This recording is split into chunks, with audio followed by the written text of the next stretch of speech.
sang. C'est pour la non, mais je pense que apparemment le sang. On reprendra le service. Eh bien, à la sortie du président Macron, puisque je suis habitant du quartier, et sachant qu'il visitait la cathédrale aujourd'hui, j'étais sensible à cette visite, d'une part du président, mais aussi de la cathédrale, et si toutefois on pouvait le saluer, ça pouvait être un événement pour moi. Quel est son avis sur le comportement des jeunes de la Sorbonne qui n'acceptent pas la démocratie avec les résultats des votes du premier tour? C'est la raison principale que je pourrais présenter. Bonne question. Ils sont anticapitalistes, je pense qu'ils sont d'extrême gauche. On ne sait pas trop ce qu'ils veulent en fin de compte. Ils veulent tout avoir et rien faire. Ils veulent tout casser surtout. Et quand on sait combien coûtent les réparations de tous ces bâtiments, ce sont les impôts. Donc c'est autre chose qui ne va pas être financé. Et moi, ça me désole. On va voir le président. On n'a pas toujours été du bon côté de l'histoire. Oh là là. Non, moi je veux pas que ça se passe sur... Vous allez finir à la Bastille. Des images, on a besoin de dire. Facebook et tout ça, il va me dire que... Bon, faites ce que vous voulez. Je tourne le dos avec votre capuche, comme on ne verra pas. Non, madame. Comment ça, une capuche, on ne nous voit pas, on voit que voilà, nous. donc en fait, vous voyez, on a tout un focus sur l'histoire de Notre-Dame avec ses dates, du 1er siècle jusqu'à l'incendie, puisque le livre est sorti tout récemment. Vous voyez la liste des maîtres d'œuvre de la cathédrale, des tout premiers bâtisseurs médiévaux, jusqu'au dernier, Philippe Villeneuve, l'architecte. C'est vrai.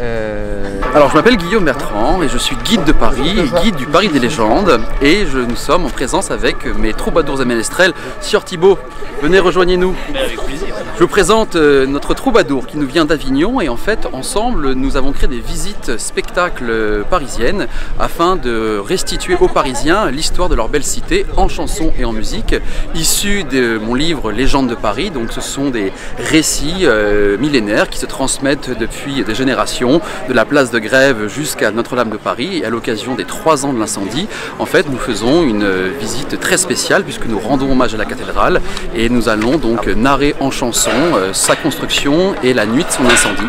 Voilà, nous ressuscitons l'art du troubadour, du ménestrel.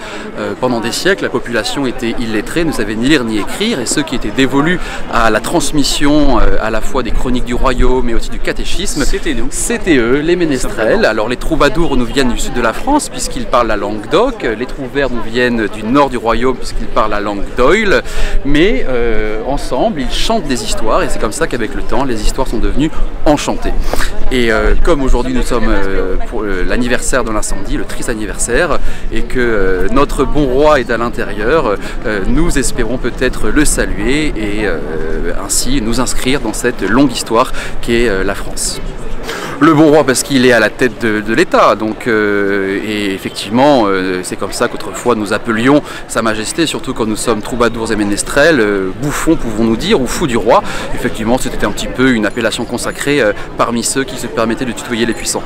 Bon, je ne sais pas si j'ai des questions à lui poser, mais en tout cas on lui recommandera de prendre soin de notre pays, de son histoire à la fois légendaire et historique, puisqu'effectivement une nation se construit autour de légendes, de mythes, de récits, et c'est un peu une colonne vertébrale, le légendaire, l'historique, et si on veut créer des citoyens de demain, il faut qu'ils sachent d'où ils viennent, et ainsi nous lui demanderons d'être le garant de cette histoire éternelle.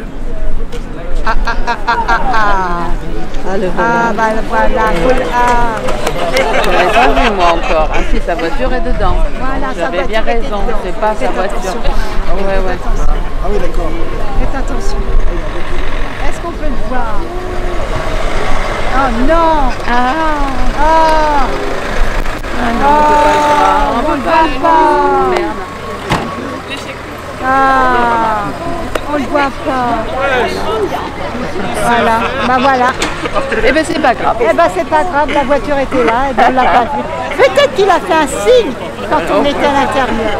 Eh ben voilà, il est... déçu de ne pas avoir vu Macron. Voilà, on l'attendait depuis un petit moment, il n'a pas voulu venir voir les Français, c'est pas sympa. Depuis combien de temps vous attendez, madame? 1h30 au moins, 1h30. Pas sympa. Voilà. Alors vous êtes vraiment très déçu.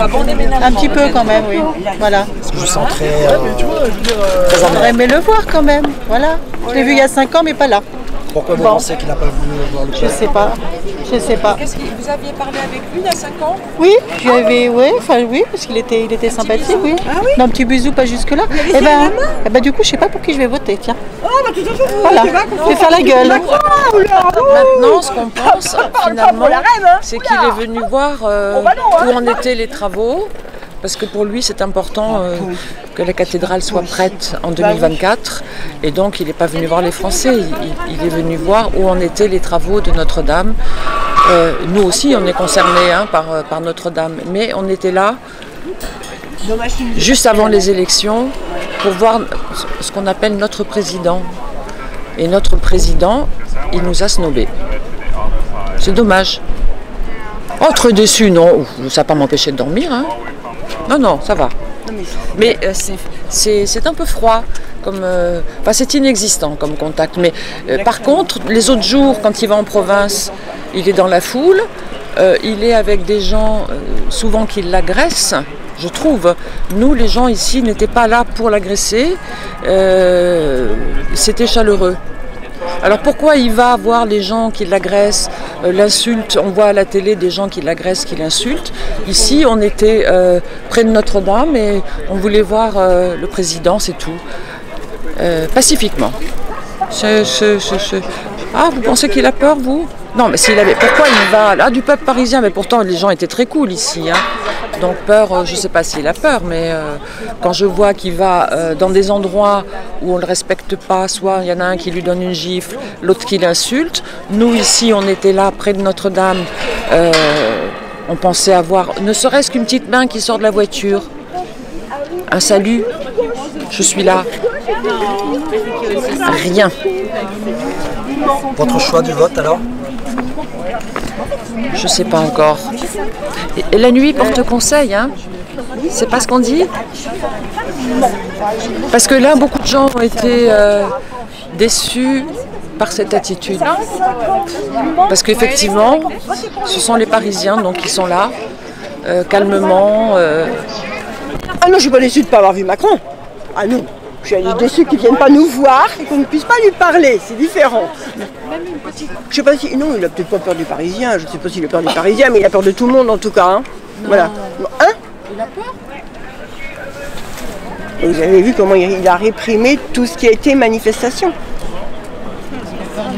Est-ce que ça va influencer votre vote? Ah mais de toute façon, le voyant ou le voyant pas, de toute façon, je ne voterai pas Macron. Je n'ai pas voté Macron il y a 5 ans et je ne voterai toujours pas Macron maintenant.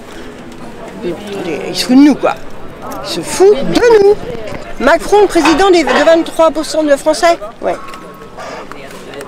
Je peux vous dire Macron connard aussi. Ça me dérange pas. Sauf si vous me pensez. Hein. Pardon? C'est irrespectueux. Et quand il dit j'emmerde les Français, irrespectueux, jamais un président dit ça. Je suis désolée. Hein. Jamais un président n'a parlé comme ça. Jamais. C'est le seul. Oh non! Ah! Ah!